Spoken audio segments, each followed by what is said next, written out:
I'm Suzanne Manners, County Librarian, and I have a special guest today, Jennifer Johnson, our Circulation Manager. You may have seen me talking to Marlene, our Adult Services Manager, in previous videos, and she has gone on to retire and enjoy her reading life outside of the library. But Jennifer is here today to fill in, and you've got lots of good books ordered recently.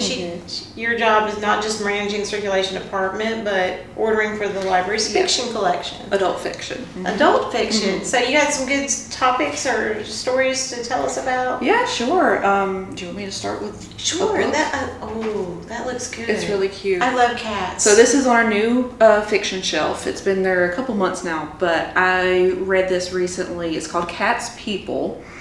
It's about a stray cat that connects, I believe it's 5 different people. They all have their own little connection to this cat, and they all call him different names. And it's just all about how the people come together. It's found family. It's about, animal welfare and rescue.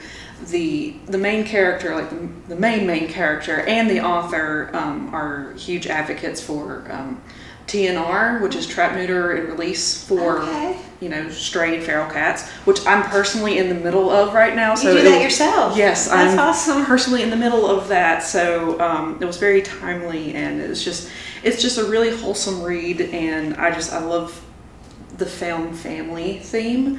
So that it's just really sweet. Is it told from the cat's perspective? There are parts from the cat's perspective, yes. And he has, it's a he, a male cat? Yes, and they just call him Cat. Well, most of them call him Cat, but...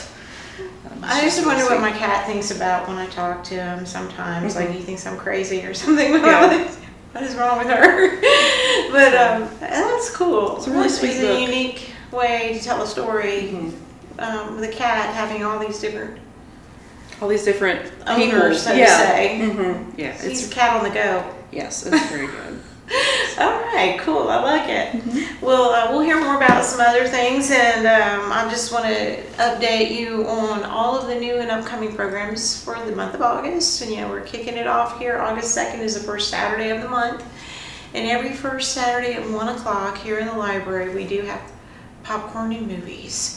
The movies relate to what the branch location is reading for the Reading Trap Book Club, and they usually, they all center around the birthday of a particular author. So we're celebrating the birthday of Jorge Amado. He's a Brazilian writer. He's from, his birthday is in August. I feel bad that I didn't look it up when his birthday is, but it is in August, so we're celebrating his birthday. And his famous book here, Gabriella, Clove and Cinnamon, takes place on a little coastal inland area where they grow cacao. Cacao. It's not cocoa, cacao. I learned something about that with the start of reading this novel. But we're going to find out about this. The main character in the story is he runs a real popular restaurant type pub, and there's some political things going on. They want to have some feast going into his club, but his cook suddenly quits on him, and he's panicking like he needs a cook really bad. So he meets Gabriella, and she's coming in on a travel boat with immigrants and looking for work, and she becomes not just his cook, but the love interest in the story. This is a romance dramedy, which is kind of comedy drama. Okay. I do want to say there are adult themes, so the film is rated R, so it's not for all ages, but we do have free popcorn and conversation, and the film will be followed up with a book talk at the branch library on the 14th. The 14th of August. Yeah, I'm looking at my dates. So the movies are always on the first Saturday, which is the 2nd of August. The talk is always on the second Thursday, which is the 14th of August, in the branch library. We do create some food to go along with the story. So I believe chocolate's in order, and Brazilian food. I don't know what the cuisine will be, but it's got to have cloves and cinnamon in it. It's spicy. It's a spicy read and a good conversation piece. So join us in celebrating Jorge Amado's story and his life. We do have other things that are happening between the movie and the book, namely our Talking Service Book Club. And you've been familiar with this. This is the second Friday event every month at 10, second Friday at 10 a.m. We read little selections from this anthology, Standing Down from Warrior to Civilian. We target the veterans and things that they have been experiencing or have lived through, or talking about their military stories and all that. Mm-hmm. We have our own military collection of stories for the county. Volume 3 is now released, so I want to highlight that as well. But the 10th, the second Friday at 10, it's not the 10th, it's the 8th. I was going to confuse you with all the dates. We're discussing a poem called Facing It by Yusa Komiyaka. Have you ever been to the Vietnam Memorial in D.C.? I can't remember if I have or not. You know, where all the names of all of the casualties is overwhelming to me. I went once up there to see it, and the long wall with all the names are like 58,022 names of soldiers and nurses and people that had died in the Vietnam War. So the author of the poem, he actually went to Vietnam as a journalist, and he's an African American, and he wrote a poem about his experience, and that's the conversation taking place on August 8th at 10 at the Talking Service Book Club. If you're a veteran, we love to invite you out, and if you just want to know more about anything military related, this is for everyone, not just our veterans, but it's a great way to meet some of our local heroes. And then we have the new book that's also coming out. It's out now, and this is full of stories from families and veterans here in the community. We're going to have a big release party, so to say, for the new issue, Volume 3. It's our third year in documenting stories, and so in honor of the new volume, we're going to have a concert here in the library on the 16th, which is the third Saturday. That'll be in the afternoon. I believe it's around 2 o'clock, and we'll have live music, and the top floor will be reopened, so you definitely want to stop by and check out things here and meet some of these veterans. You're familiar with Chicks with Sticks because I know you crochet. Mm-hmm. Okay, the crocheting club here in the library, they've been making some patriotic Afghans to have as a giveaway for some of our special veterans. A couple of our elderly Korean War veterans will be recognized, and we just want to invite everybody down here to see and hear and celebrate with us the new book coming out.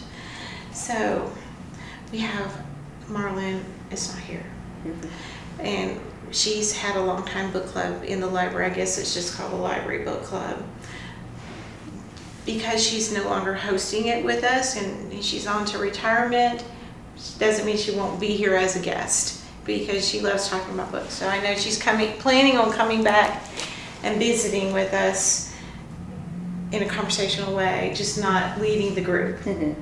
So this is the conversation piece for August the 19th, I believe. The 19th. We have two things on that day.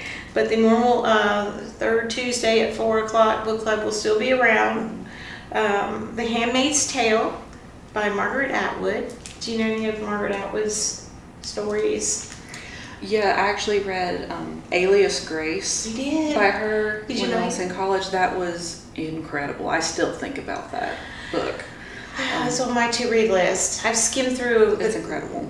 The notes on it, but I haven't read it yet. I did read The Handmaid's Tale, though, and this is a dystopian fiction story where just ordinary women are kind of in control by governmental and elite members of society to pretty much be a baby factory.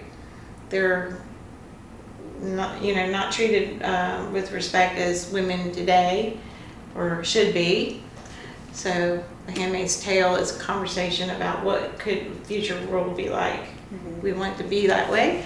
So read it and find out what happened here and how we could prevent that from our generations to come. And sci-fi world. I don't know. This is something that could really happen and kind of make you wonder. Did you say you watched the film on it? Yeah, the Hulu series was very good. Very hard to watch at points, but It very was, good. portrayed on film in a series. Mhm. It's only available on Hulu. Mhm. Do we have it in our collection? Has it been? Yes, I believe we've got some of the series. We can find them. We can find copies of the DVDs if you're interested in watching and rather than reading. I know sometimes we like to compare books with movies, like we do with the Reading Trap. But And we have plenty of copies of The Handmaid's Tale in print. We've got large print. We've got audiobooks. They're all available at the circ desk. Definitely. So you want to check them out and see what's up going on with that. Like I said, this is on the 19th and at 4 o'clock. But we are continuing our Rhodes Scholar Lecture Series. And the 19th is the showing for the live stream in August. It's going to zoom in at 3 o'clock. So come an hour early and visit us with the Rhodes Scholar Series. In August this month, we're talking about the sacred architecture of Peru. Have you ever traveled?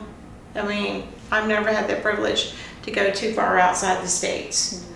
But this looks like a very interesting ancient civilization place to explore and learn more about.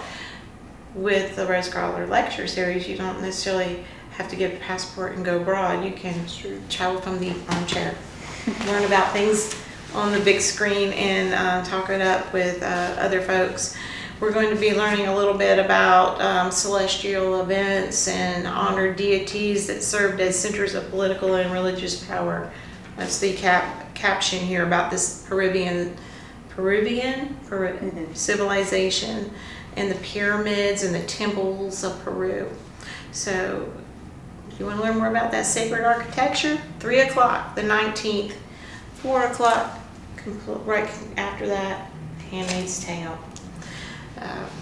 So we do have a library book sale every month with the Friends of the Library. You want to give us some updates on that? Yeah, sure. Can you remind me the dates? The dates. I did jump around, didn't I? Okay, so after the Reading Trap meets in Trap Hill on the second Thursday, that's always when the book club begin, or the book sales start the second weekend of the month.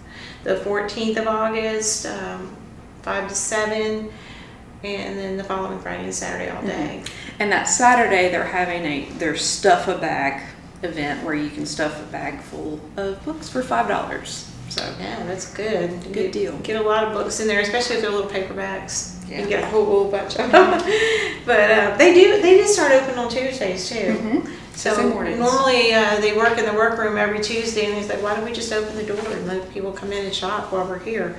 So every Tuesday morning and every second weekend of the month, the Friends of the Library book sale's going on. I want to thank them for their efforts in fundraising and all the hard work they do to support our library. I know that their funds help us with programming and supplies that we need, and of course extra support for the renovation. I didn't mention where we are right now. We're in the new teen space upstairs. You can see a little view of the window around us, but mainly the new furniture and areas, but it closed in, so it's a really neat little hangout. We've got gaming in here, so you'll be able to do homework, play games, hang out with your friends, little study tables. I like this furniture. It feels good. Yes, very comfy. Very comfy. We're making ourselves at home here today. But also, for the last couple months, the children's department has been hosting a program called Imagination Cafe in partnership with local restaurants, and I want to thank all of our restaurant supporters. We've had some good turnouts this summer and support from local restaurants, Little Caesars, Subway, Brushy Mountain Barbecue, the Lost Wombat, Bojangles up on Highway 18, Olive Garden, and Dooley's, and Roselli. Next to us here, they've provided one of the meals as well. And even one of the grandmothers came along to provide hot dogs for the children. So hot dogs courtesy of Janet. We thank you for all of their support, and all the children had a good time here this past summer. I can't remember the exact number of minutes, but I know there were over 700 kids that registered and participated. I believe it was around 180,000 as of maybe last week. I don't know. So the minutes keep going. Minutes are going, and this is August, so we're taking a break right now with the children's programming, getting ready to go for the fall and upcoming new school year. Get yourself a library card if you don't have one yet. We're on a break this month, but September, your department especially will be registering a lot of folks for a library card sign up. Yep, that will be coming soon. So, thank you. You have any more new highlights or anything that you can think of besides the Cats people? Because I think that's an amazing story. And well, I've just been trying to fill in some gaps. We've had several people. I've had different requests for different genres that we're trying to fill in. More sci-fi, more fantasy, more different kinds of romance. So if you have any requests, just let us know. Come by the CERC desk. But we should have a new order of books coming in pretty soon.